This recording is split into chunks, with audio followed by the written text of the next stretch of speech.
Adventist World Radio, the voice of hope. Radio feon'ny fanantenana na ny AWR.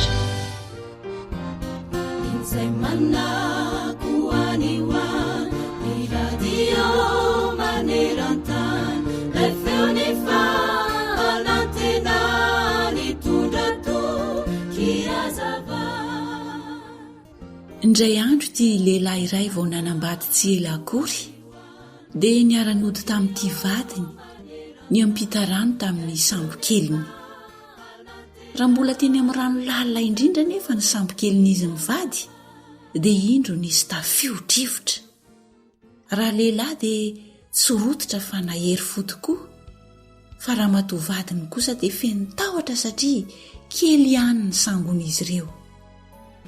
Ny safotofoto ny tafio-drivotra ary dia indro fa diso fanantenana raha matoa, sady natahotra mafy izy satria amin'ny fotoana rehetra dia mety ho rendrika izy ireo. Rangavadiny kosa nefa dia nangina sy tao anatin'ny fiadanana tony dia tony, ohatr'ireny hoe tsy misy loza mitrangy ireny eo amin'ny manodidina azy ireo. Dia hoy raha matoa vadiny nanontany azy, tsy matahotra ve ianao e? Zao anie mety andro iainantsika farany, fa agagana rery ihany angamba no mety hamonjy antsika eto, fa ny fahafatesana aloha dia mitatao eto ambony lohantsika.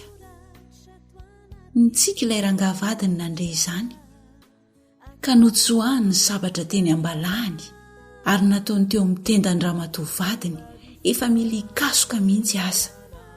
Gaga ramatoa. Avy eo dia ora lehilahy taminy hoe, matahotra ve ianao zao? Nitsika ramatoa ary namaly azy hoe eo ampelantananao ny sabatra.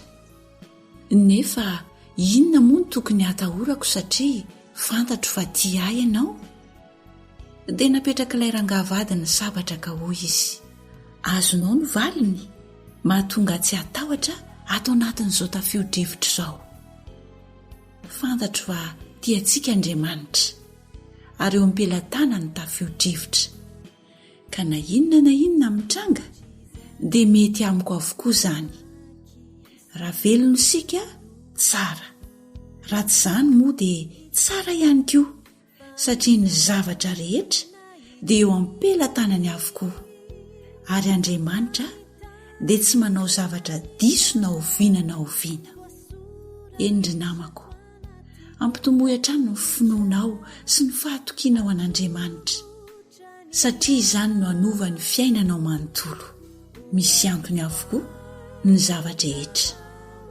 Eny, tsy misy fankapanahy mahazo anareo hoy ny Baiboly, afa-tsy izay zakan'ny olombelona, nefa mahatoky Andriamanitra ka tsy hamela anareo alaim-panahy mihoatra noho izay zakanareo, fa momba amin'ny fankapanahy dia asiany lalana ahafahanareo koa mba hazakanareo izany. Korintianina 1:10-11. Amen. Miteny Baiboly hanisan'andro mofinaina, raisoavampo fazamalaina, fatomotrany andro izao.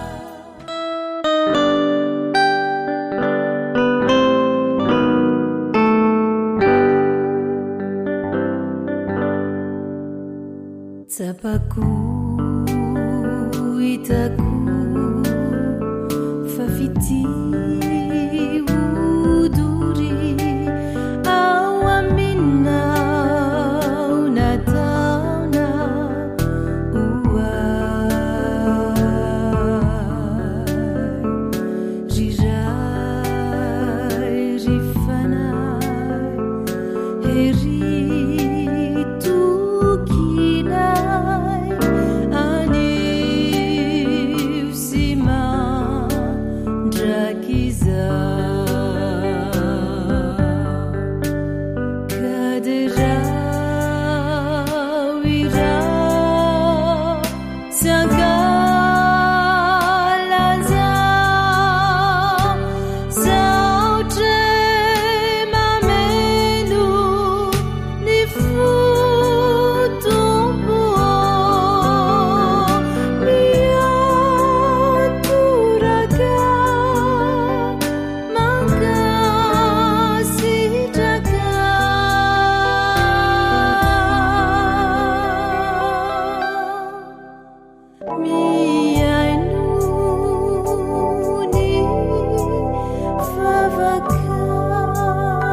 tarika noro faliao Jesús tonga eo aminao ravony fo misaotra anao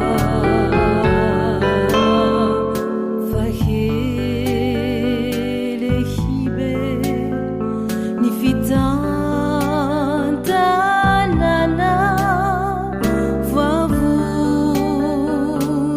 ty zanaka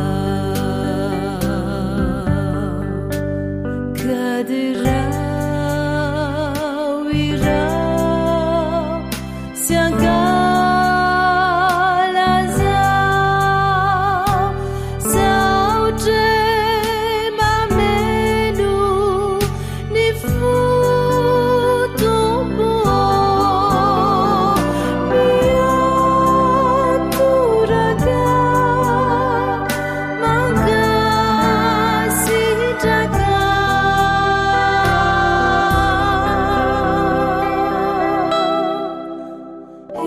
ekeo reny vavaka ny voadinay sy ny fanekenay havaozinay amina windray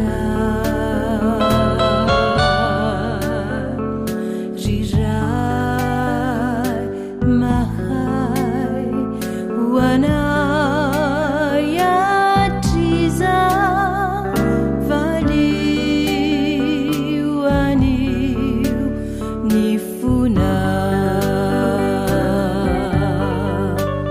he hatsotrako ny tanako fihino aoa minao tombo miatoraka mankasitraka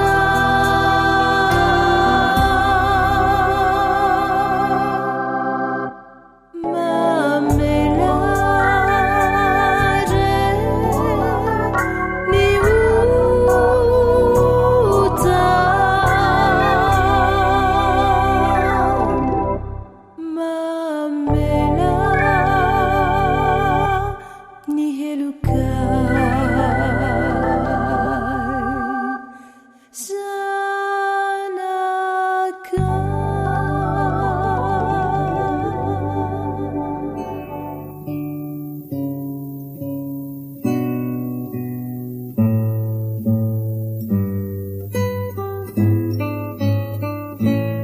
talilio amiko gety baiboly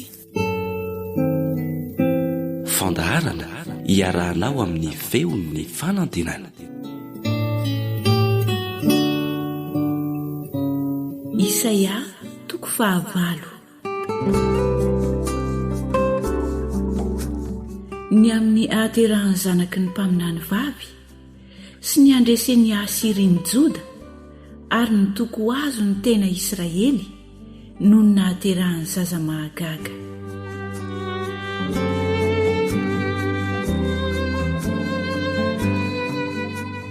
Ary hoy Jehova tamiko, mangala fafana lehibe ka soraty aminy araka ny fanoratry ny olona hoe ho an'ny mahera salala hasibaza ary akavavolombelona mahatoky aho dia ho rimpisorona sy Zakaria zanakalahan'i Jebereki ary nakany amin'ny mpaminany vavy aho dia nanananaka izy ka niteraka zazalahy. Ary hoy Jehova tamiko, aoka ny anarany ataona hoe mahera salala hasibaza, fa raha tsy mbola mahatonina hoe hidada na ineny io zazalahy io dia ho baboana eo anatrehan'ny mpanjakany Asiria ny haren'i Damaskosy sy ny fananany Samaria. Ary Jehova dia mbola niteny tamiko indray hoe satria ty fireneny ity mandany rano sy loha izay misy nonoka ary mifaly amin'nydrezina sy ny zanak'iray malia dia indro ampiakarin'ny tompo hanavitra azy ny rano be sady manonja amin'ny ony dia ny mpanjakany Asiria sy ny voninahiny rehetra ary ny masondranony rehetra ho tondraka ary ny morony rehetra ioarany dia himona fatratra izy ka hiatra amin'ny Joda ary hanafitra sady mbola hisondrotra ihany mandra-pahatongany havozina ary ny fipasany eny an-danindroa dia anenika ny taninao ry Manuelo misafo ahy ihany ianareo ry fireneno nefa mbola ho ringana mihitsy ianareo ary miaino ihany ry tany lavitra rehetra misikina ihany ianareo nefa mbola ho ringana mihitsy eny misikina ihany ianareo nefa mbola ho ringana mihitsy makasaina ihany ianareo nefa mbola ho foanana izany milazà ihany ny teny nefa tsy ho tanteraka izany tsekory fa aminay Andriamanitra fa izao no nolazain'i Jehovah tamiko raha nanindray mafy ny tanany ka nanarany tsy handeha amin'ny falehan'ity fireneny ity aho aza mba lazainareo ho tetika fikomiana izay lazain'ity fireneny ity ho tetika fikomiana ary aza matahotra izay atahorany na mangovotra ianareo Jehovah tompony maro no asino ary eoka izy ihany no atahoranareo ary izy ihany no angovitanareo dia ho fitoerana masina ho anareo izy fa ho vato mahatafotoina sy vato lampy-maso lafaka kosa amin'ny firenena roa amin'ny Israely sady ho fandrika sy tonta amin'ny mponina any Jerosalema ary maro ao aminy no tafotoina sady ho lavo sy ho ringana ary ho voafandrika sy ho voasambotra fehezo ny teny vavolombelona ary sy ho tombo-kaseny ny lalàna eo amin'ny mpianatro ary iandren'i Jehovah izay manafina ny tavany amin'ny taranaka Jakoba ka hanantena azy ihany aho indreto izasy ireo zaza nomeny Jehovah dia famantarana sy fahagagana ao amin'ny Israely avy amin'ny Jehovah tompony maro izay monina ao an-tendrombohitra Ziona ary raha lazaina aminareo hoe milasaina amin'ny manao azo tsindrin-javatra sy ny mpanao sikidy izay mitsitsika sy miboeboerika motsy Andriamanina va ny tokony ilany saina fa ilasaina amin'ny maty ho an'ny velona va izy ho amin'ny lalàna sy ny teny vavolombelona ihany raha tsy mety araka izany teny izany izy dia olona izay tsy posahany fahazavany maraina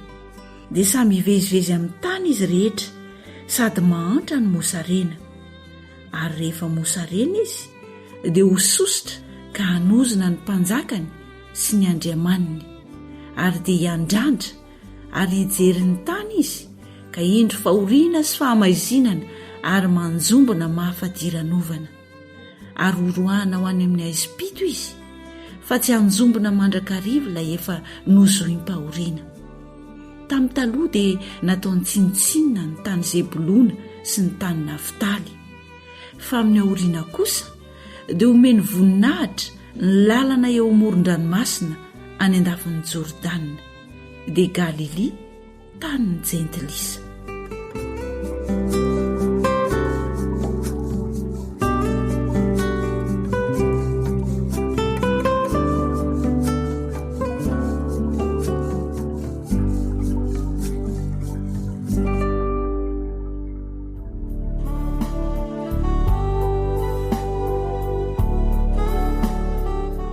antoko-pihira antsa ny fanambarana imeritsy atosika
tsy efa WR koa ny zazara andabolaky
WR manolotra ho anao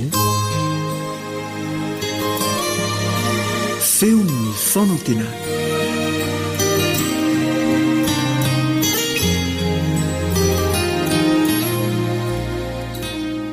dia efa alomerabanao indray amin'ny alalan'ity onjapeo ny feon'ny fanantenana ity ny mpiara-mianatra aminao Eliandry amin'ny tansoa ery amin'ny lafiny teknika ny namana Samma milohan'ny hidirantsika amin'ny fiara-mianatra dia manasanao izay mba hiaraka hivavaka aminay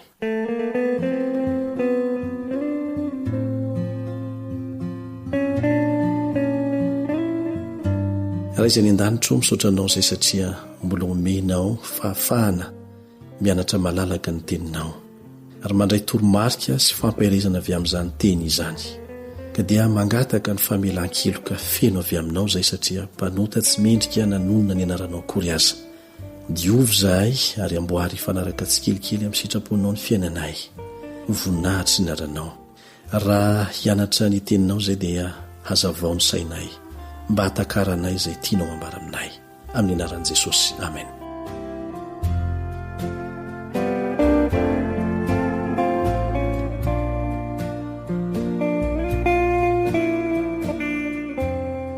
Raikitra ny ady maro no namony ainy ary tsy vitsiko ny naratra mafy teo amin'ny andaniny sy ny ankilany izay ny fanandrina na hery vaika ny fifampitifirana na haritra iray andro mamy tolo ny zera-bomba sy ny atafondro avy amin'ny antoko miaramila ny fanandrina ny ovitrovotra mafy ny tany no ny fiero ny fiaramanidina mpiady aksisa izay tsy nisy fitsarana mihitsy namaly ny tifotra ny antefa tany amin'izy ireo ny hery mivondrona samy fanehitra eo amin'ny ady lalina nisy azy avy ireo tafika mpifahavalo tety an-tanety valaka tanteraka i Joakely miaramila Amerikanina vao 80 taona monja.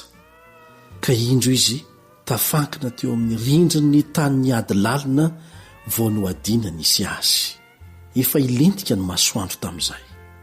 Tonga indray ny andro manaraka dia mbola velonaina ihany ijo. Faly ny sotra an'Andriamanitra izy.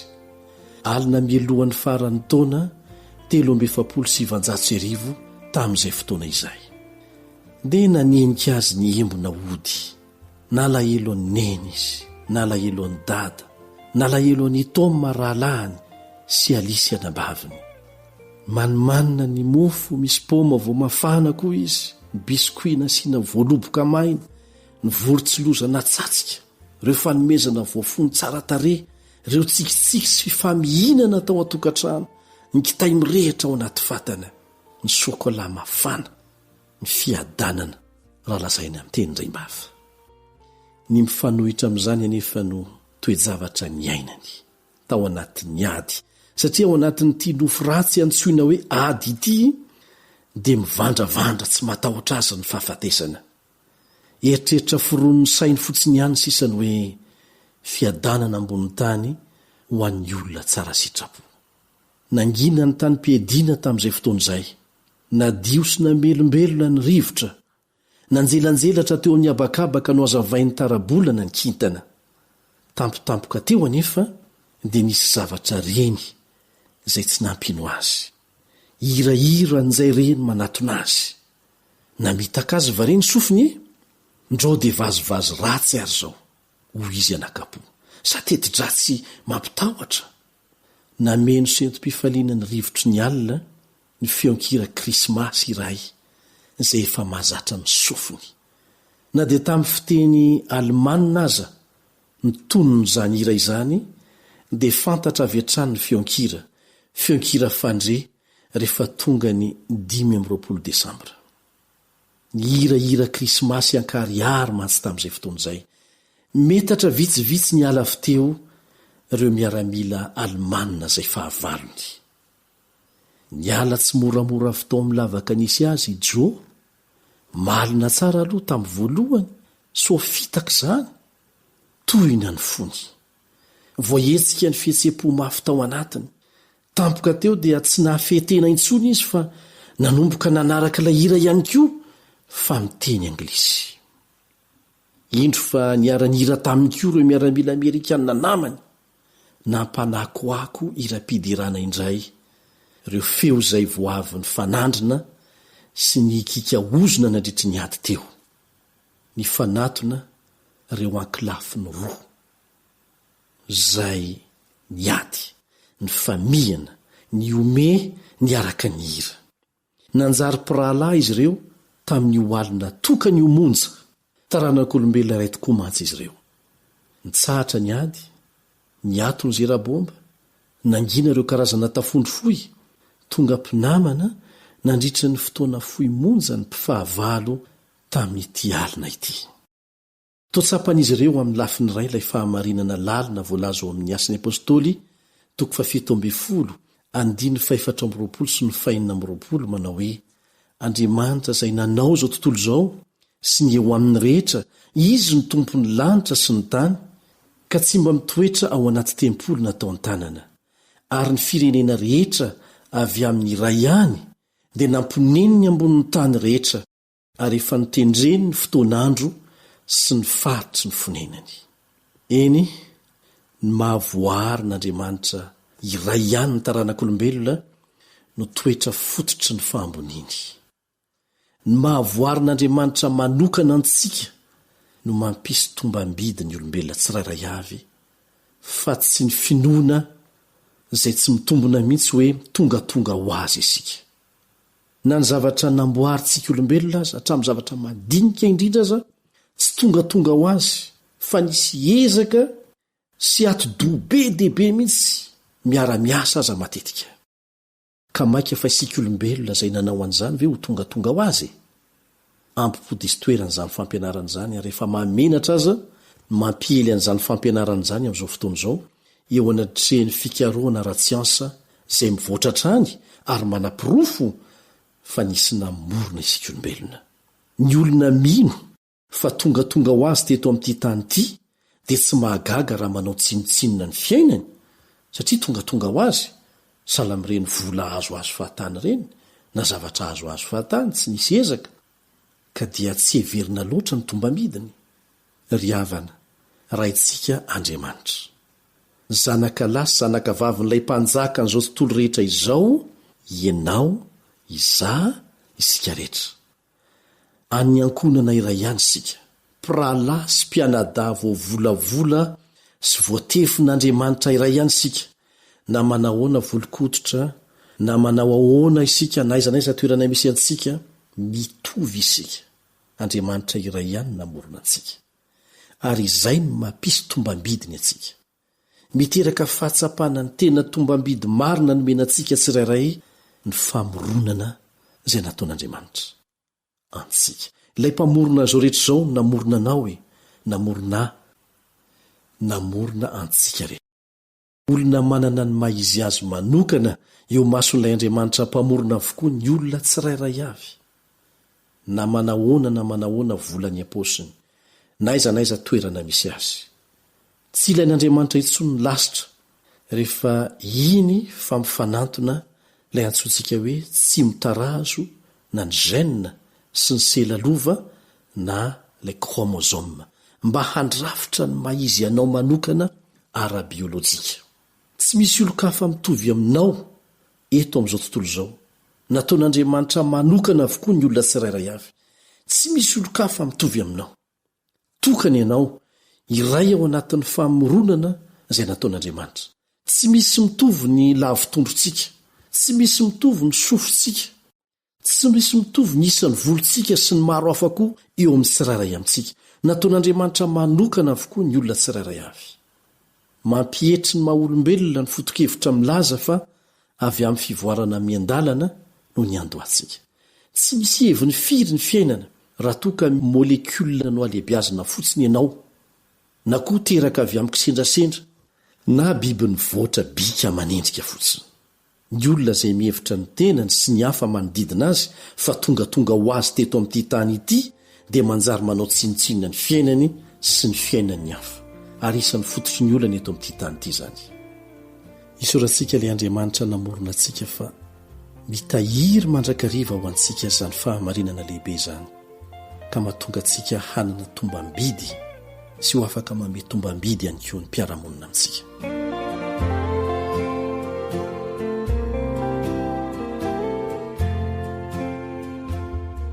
Hamarana antsika ny fiara-mianatra androany izay voalazo amin'ny Salamo 7:30 Salamo 7:30 izay mivahaky tahaka an'izao: hidiranao aho fa mahatahotra sy mahatalanjona nanaovanao aho. Mahagaga ny asanao ary fantatry ny fanahiko marimarina izany. Amen.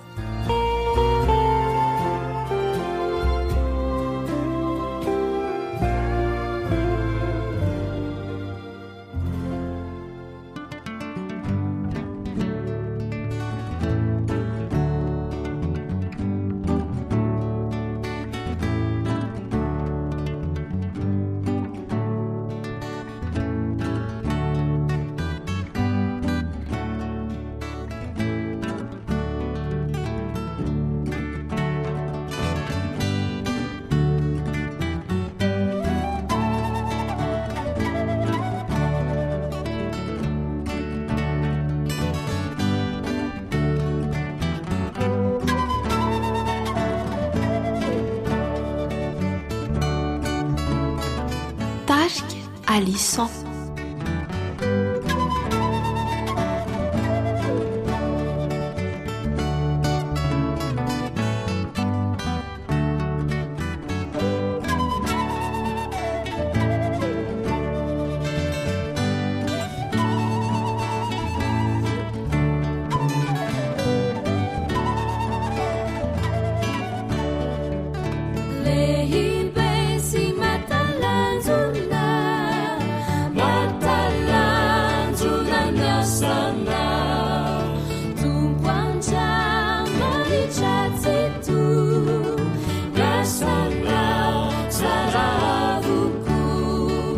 Bye.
AWR Téléphone 034 06 797 62.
seminera momba ny baiboly fianarana baiboly mitohitoy iarahanao amin'ny feon'ny fanantenana sy ny departementany asa fitoriana etonivon'ny fiangonana adventista faritra ranomasimbe indianina.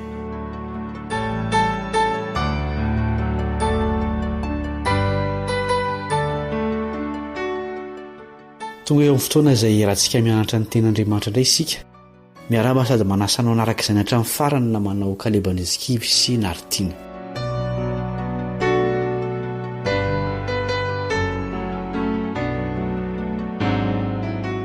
iarahantsika mianatra an'io ireo lesona ara-panahy lehibe avy amin'ilay fitoerana masina teo amin'ny zanak'Israely fa izay andeha vavaka isika alohan'izany.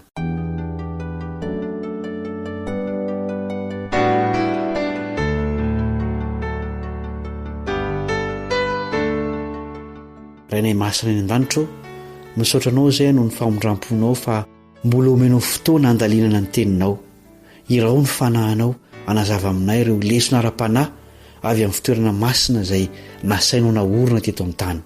Amin'ny aran'i Jesosy no ngatahana izany vavaka izany. Amen.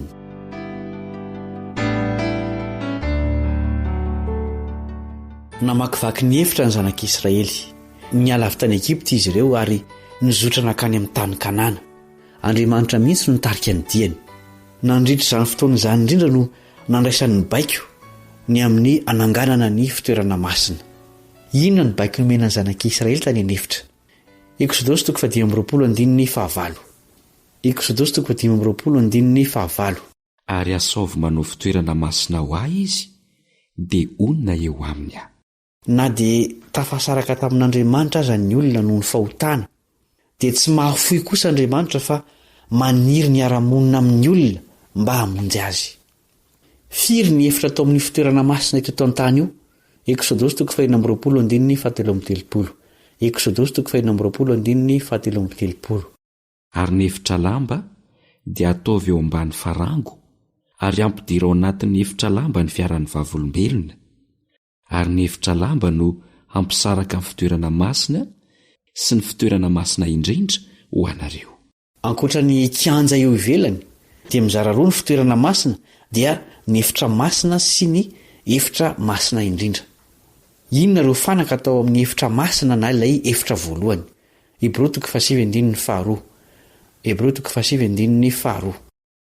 Fa nisy taberna kely voavoatra ny efitra voalohany ilay atao hoe ny fitoerana masina, izay nisy ny fanaovan-jiro sy ny latabatra ary ny mofo aseho. Araka izany dia ny latabatra izay misy ny mofo aseho sy ny fanaovan-jiro no fanaka tao amin'ny efitra masina. Inona kosa ireo fanaka tao amin'ny efitra faharoa na ny efitra masina indrindra? Vakinona manaritiana amintsika ny Hebreo 7:7-5. Hebreo 7:7-5. Ary ao anatin'ny efitra lamba faharoa no nisy ny taberna kely izay atao hoe ny fitoerana masina indrindra, izay nisy lovia volamena fanodorona ditika-azo manitra sy ny fiaran'ny fanekena izay voapetaka takela-bolamena avokoa. Ary tao anatin'io no nisy ny vilany volamena izay nitoerany mana sy ny teany Arona izay nitsimoka, ary ny vato fisaky ny fanekena. Ary teo amboniny koa ny kerubima nisy ny voninahitra izay nanaloka ny rakitra fanaovam-panavodana, tsy azonay lazaina tsirairay ireo ankehitriny. Tsara ny manamarika fa ny lovia volamena voalaza eto dia ny altara volamena fanodorona ditika-azo manitra, ny vilany volamena sy ny teny Arona ary ny vato fisaky ny didy folo dia zavatra natao tao anatin'ny fiaran'ny fanekena. Ny rakitra io fiara io no atao hoe rakitra fanaovam-panavotana. Teo ambonin'izany rakitra izany no nisy ny kerubima roa, ary teo nilan'ilan'ny kerubima roa no nisy ny voninahitr'Andriamanitra izay niseho tamin'ny endriky ny setroka mamirapiratra. Nisy karazany firy ny fanipaom-pivavahana nataon'ny mpisorona tao amin'ny fitoerana masina. Iarahantsika mamaky amin'ny manaritiana ny Exodosy 7:20, 7:7 sy ny Hebreo 7:7 tapany voalohany.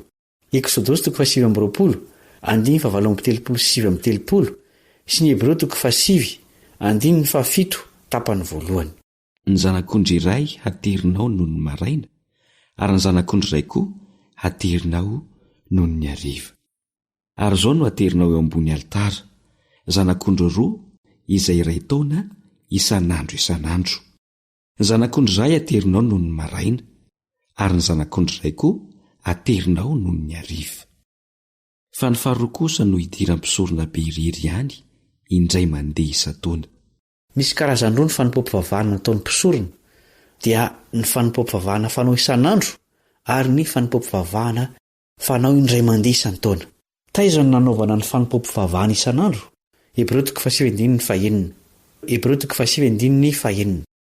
Ary rehefa voavoatra toy izany ireo zavatra ireo, dia miditra mandrakariva eo amin'ny taberna kely voalohany ny mpisorona hanefa ny fanipaom-pivavahana.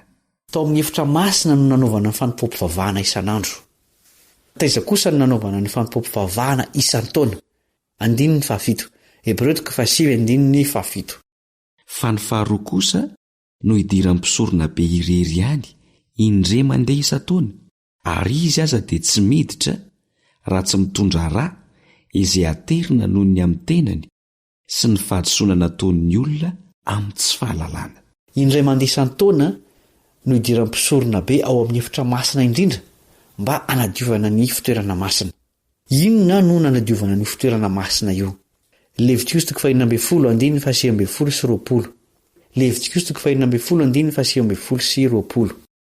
Dia ho fahafazany rà impito amin'ny fanondrona izy, ka ho dioviny sy ho amasininy ho afaka amin'ny fahaloton'ny zanak'Israely.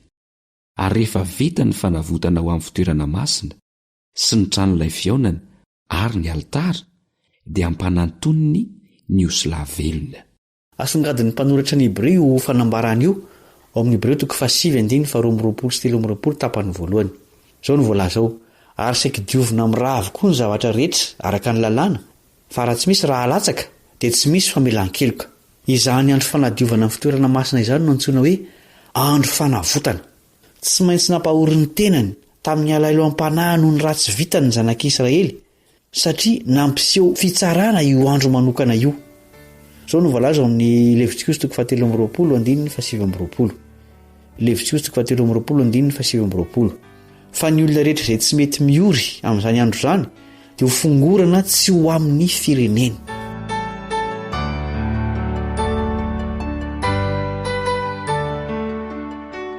Ino no fahitana hitan'i Jaona tany an-danitra izay mifandray amin'ity fitoerana masina teto an-tany ity?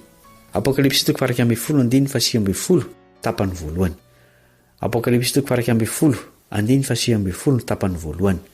Ary novahana ny tempolin'Andriamanitra any an-danitra, ka hita ny fiaran'ny fanekeny teo anatin'ny tempoliny. Dia asehon'ny Hebreo mazava tsara ny fifandraisan'ny fitoerana masina teto an-tany io sy ilay hitan'i Jaona tany an-danitra. Ovakitsika ny Hebreo 9:15. Hebreo 9:15. Dia ireo manao fanompoam-pivavahana amin'izay endrika sy ny aloko ny zavatra any an-danitra, tahaka nataon'Andriamanitra ny Mosesy rehefa hanao ny tabernakely izy, fa hoy izy: tandremo mba hataonao araka ny endrika izay nasehoko taminao tao an-tendrombohitra ny zavatra rehetra. Endriky ny fitoerana masina any an-danitra, ny fitoerana masina tetỳ an-tany. Hoy Andriamanitra tamin'i Mosesy: ary tandremo mba hataonao araka ny endriny izay naseho taminao tao an-tendrombohitra izy. Exodosy 12:5. Ahitana filazana maromaro momba ny fitoerana masina any an-danitra ihany koa ny bokin'ny Apokalipsy. Azonao vakiana ohatra ny Apokalipsy 7:10 sy ny 4:10 sy 7. Iza moa no mpisorona be ao amin'ny fitoerana masina any an-danitra izay tena tabernakely io? Hebreo 9:1-2. Hebreo 9:1-2. Ary ny amin'izany zavatra lazaina izany dia izao ny fotony. Manana mpisorona be toy izany isika, dia ilay efa mipetraka eo amin'ny ankavanan'ny seza fiandrianan'ny avo indrindra any an-danitra. Mpanao fanompoam-pivavahana ao amin'ny fitoerana masina sy ny tabernakely izay naorin'ny Tompo fa tsy olona. Jesosy no mpisorona be ao amin'ny fitoerana masina any an-danitra. Ny mpisorona be tamin'ny testamenta taloha dia nanao fisoronana izay tandindona sy fanehoana ny fisorona nataon'i Jesosy ao amin'ny fitoerana masina any an-danitra. Jesosy no mpisorona tokana sady tsy dimbiasana tahaka ny mpisorona be tetỳ an-tany. Ahoana no anehoana ny fisorona nataon'i Jesosy any an-danitra io? Hebreo 9:1. Hebreo 9:1. Fa ankehitriny efa mahazo fanompoam-pivavahana tsara noho ny an'ireny izy, dia araka ny nanaovana azy ho mpanalalana ny fanekena tsara lavitra izay natao tamin'ny teny fikasana tsara lavitra. Naseho teto an-tany ny asa taon'i Jesosy any an-danitra ho an'ny mpanota. Teto an-tany aza dia tena fitsarana mihitsy ny andro idiram-pisorona be ao amin'ny efitra masina indrindra. Ankehitriny Jesosy dia ao amin'ny efitra masina indrindra any an-danitra, manalalana sy misolo vava amin'ny mpanota. Rehefa mivoaka avy ao izy dia efa tapaka ny ho anjaran'ny olona rehetra eto an-tany. Manao mafy izany asan'i Jesosy izany ny Hebreo 7:4. Hebreo 7:4. Fa Kristy tsy mba nidina tao amin'izay fitoerana masina natao tanana izay tandindo ny tena fitoerana masina, fa ho any an-danitra tokoa mba hiseho eo anatrehan'Andriamanitra kehitriny ho antsika. Mifona ho antsika ao amin'ny fitoerana masina any an-danitra Jesosy. Ataony amin'ny fotoana rehetra izany, ary amin'izany no anefany ny trosan'ny fahotana izay nibebahantsika rehefa ekentsika izy ho mpamonjy sy mpanalalana antsika. Vitan'izany satria efa nalohany tamin'ny alalan'ny rany ny avitra ho antsika. Zava-misy tena mahakasika ny ho avintsika mandrakizay no mitranga any an-danitra, na dia tsy hatrehantsika maso aza. Aoka isika tsy hatoritory ara-panahy, fa hibanjina an'i Jesosy miady ho antsika any an-danitra. Andesika hiresaka aminy amin'ny alalan'ity vavaka fanoloran-teny ity.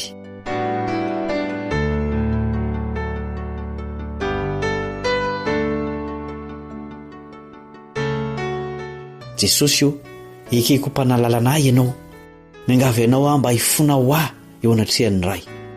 Esoreo am-poko ny lotom-pahotana rehetra. Misaotra Jesosy io. Amen.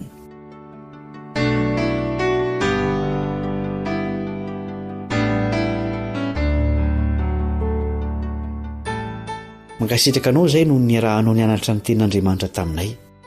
maitraka na mandrapitafa ho amin'ny fotoana manaraka na manao kalebandriasikivy sy naritiana veloma tompoko.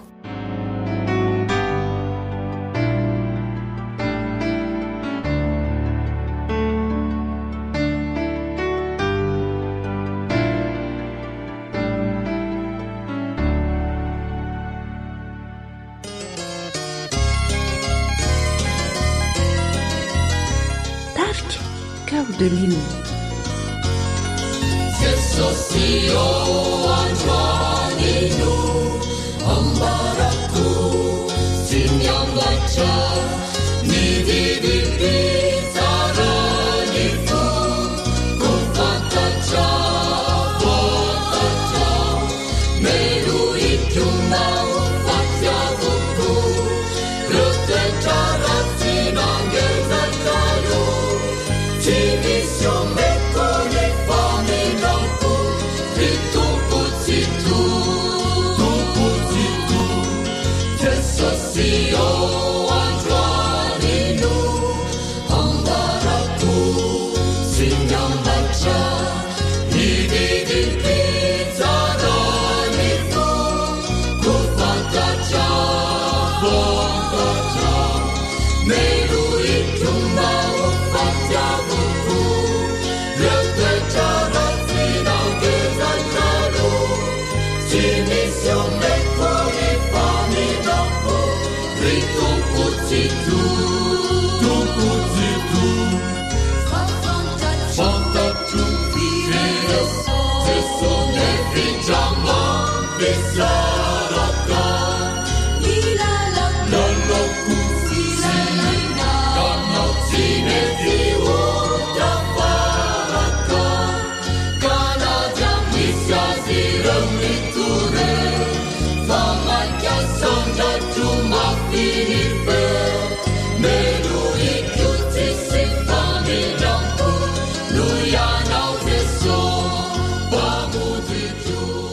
Ankoatra ny fiainoana amin'ny alalan'ny podcast dia azonao atao ny miaino ny fandaharany radio AWR sampana teny malagasy amin'ny alalan'ny Facebook isanandro amin'ny ity pejy ity AWR feon'ny fanantenana.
Radio feon'ny fanantenana.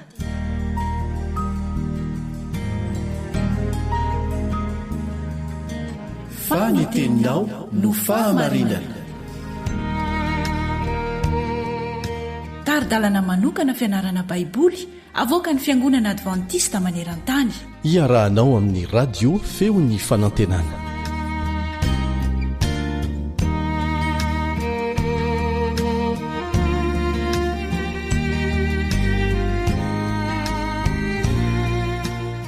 ampifaliana no iarabako anao mpanaraka ny feoan'ny fanantenana. Ny namanao Rija Esperanto Mori indray no miaraka aminao. Mbola mahafaly ahy indray ny miara-mianatra ny tenin'Andriamanitra aminao ao anatin'ny andro vitsivitsy. Ny fiadanan'ny tompo anie ho aminao. Lohahevitra vaovao indray no ianarantsika dia ny hoe i Estera sy Mordekay. I Estera sy Mordekay. Fa mialoha izany dia ivavaka aloha isika.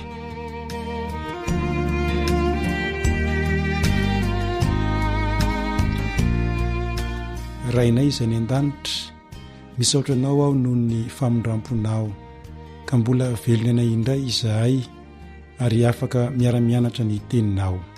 Misaotra ihany koa ny amin'ny fanahy masina izay nirahinao mba hitaridalana anay ho amin'ny marina rehetra. Amin'ny anaran'i Jesosy. Amen.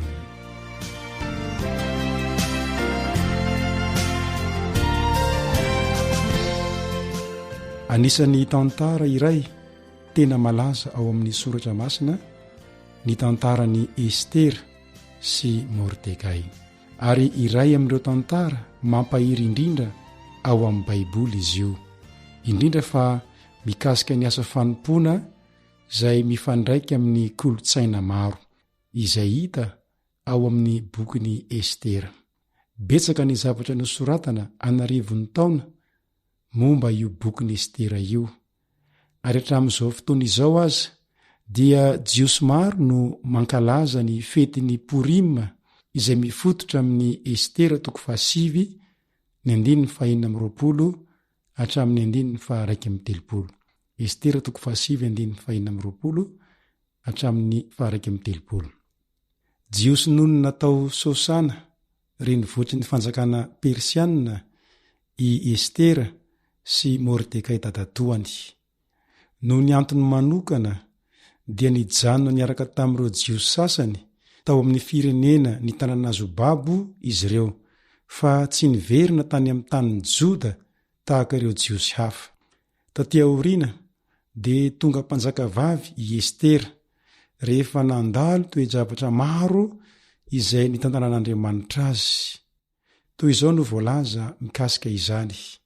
Ary tian'ny mpanjaka mihoatra noho ny vehivavy rehetra Estera, ka nahita fity sy sitraka teo imasony mihoatra noho ny virjinina rehetra izy, ka dia nososatroany ny satro-boninahitry ny fanjakana izy, ka nampanjakainy hisolo an'ny Vasty. Estera 2:17. Estera 2:17. Tamin'izany anjara toerana izany, mampanjaka vavy azy izany, no nahafahany Estera ny tanandraikitra lehibe teo amin'ny tantara ara-Baiboly, na dia tsy araka ny sitrapony loatra aza izany. Amin'ny fomba miavaka no anehon'io tantara io, fa afaka mijoro vavolombelon'ny fahamarinana ny vahoaka an'Andriamanitra, na dia any amin'ny toerana mahavahiny azy aza. Manasanao mba hamaky ny bokin'ny Estera manontolo, tsy dia lava izy io fa fohy ihany, fa azonao atao tsara ny mamaky ity boky ity manontolo araka ny fotoana izay anananao. Eny fa na dia indray mitompo maso fotsiny ihany aza no amakinao azy. Tena hanampy anao izany amin'ny fianarana izay ataontsika ao anatin'ny andro vitsivitsy. Ity misy andininy iray izay azo lazaina hoe ivo ny fianarantsika. Na dia ny bokin'ny Estera aza no ianarantsika, dia ao amin'ny bokin'ny Isea no misy ity andininy fototra ity izay mamintona ny fianarantsika. Manasanao mba ijery izay voalaza ao amin'ny Isea 7:7, dia ny andininy 4 tapany 2. Isea 7:7, ny andininy 4 tapany 2. Toy izao ny voalaza: fa homeko ho fanazavana ny jentilisako ianao, mba ho famonjeko hatrany amin'ny farany tany. Fa homeko ho fanazavana ny jentilisako ianao, mba ho famonjeko hatrany amin'ny farany tany. Araka izany, i Estera sy Mordekay dia nataon'Andriamanitra ho fanazavana ny jentilisa sady nataon'andriamanitra ho famonjena ny hafa ihany koa hatrany amin'ny farantany. Noho izany dia maniry koa ny tompo raha mety ianao mba hatao fanazavana ihany koa ianao sy famonjena ny hafa ianao. Ko ankehitriny inona no manakana anao? Tsy anekenao mba ho tonga fanazavana ho an'ny hafa, mba ho tonga famonjena ho an'ny hafa. Zany ny fanirian'Andriamanitra ho aiso ho anao. Hitahinao aneny tompo ka ho fanazavana ho an'ny hafa ianao ary ho famonjena ho an'ny hafa ianao naiza naiza toerana misy ianao. Ny namanao Rija Esperanto Mory niaraka taminao teto ary manome fotoananao indray ho amin'ny fizarana manaraka.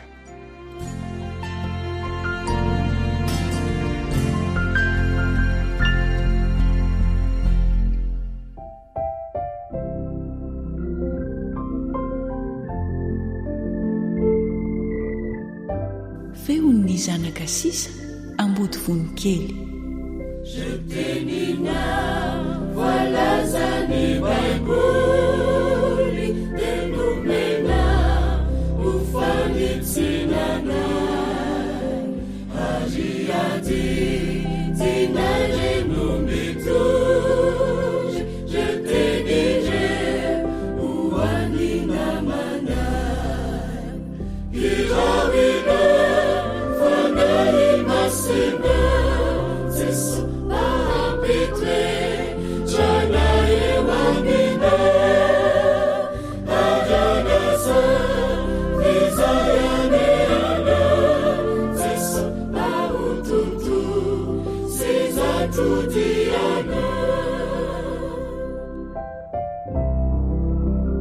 Tsy efa W ra koa mandeha zegny zalahy tsara izy eo e.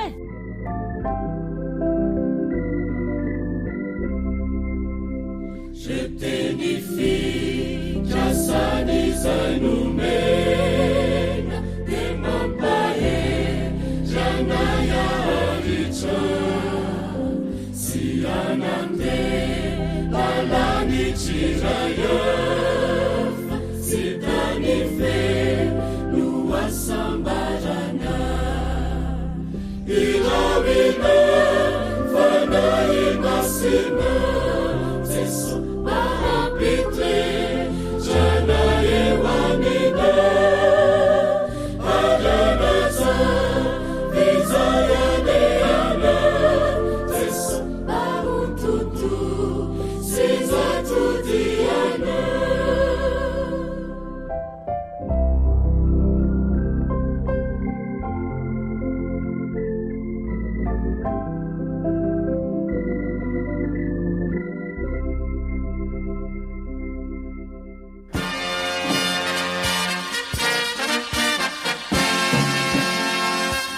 Adventist World Radio, the voice of hope. Radio feon'ny fanantenana. Ny farana treto ny fanarahanao ny fandaharan'ny radio feo fanantenana na ny AWR amin'ny teny malagasy. Azonao ataony mamerina miaino sy maka maimaimpoana ny fandaharana vokarinay amin'ny teny pirenena mihoatriny 100 amin'ny fotoana rehetra. Raisoaryn'ny adresy ahafahanao manao izany. awr.org na feofanantenana.org.